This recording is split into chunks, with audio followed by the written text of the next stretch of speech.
寿喜烧最早它起源于17世纪的日本江户时代，所以我们经常能够找到百年老店。在以前，它是只有天皇才能吃的肉。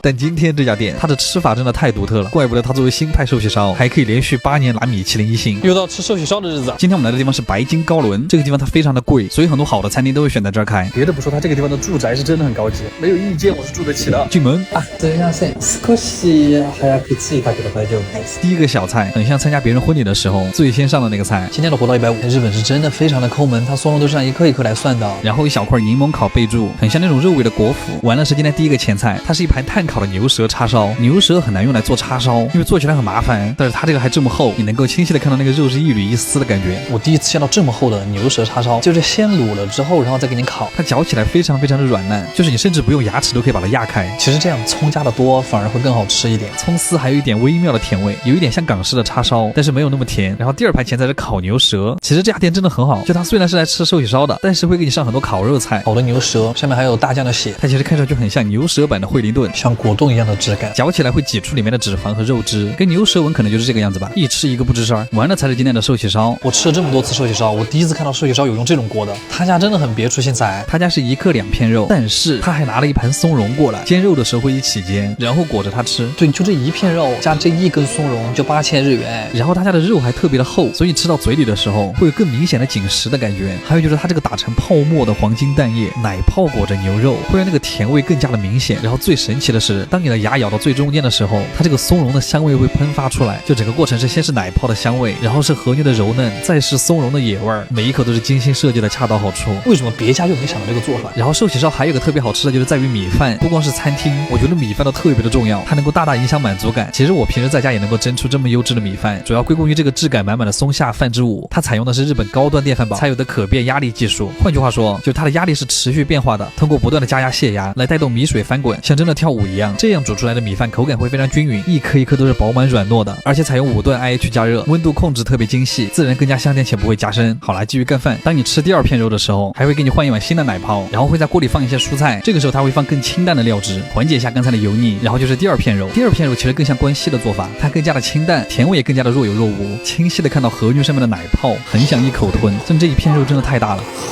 吃寿喜烧，可乐或者啤酒是必备的。然后不得不说，寿喜烧里面我最喜欢2个素菜，一是豆腐，2就是魔芋丝。豆腐夹开里面也是花花的，魔芋丝是真的很带汁儿，它已经吸收满了各种牛油和蔬菜的精华。最后再来一份冰沙，解完腻其实真的很满足。之前看有人说2片肉觉得很少，但其实当你来吃过之后，2片肉是真的很顶。总的来说，这家店它保留传统的同时，也有很多新鲜的做法，主要是调味和肉质都做得很好。阿基推荐指数9分，卡玩意儿。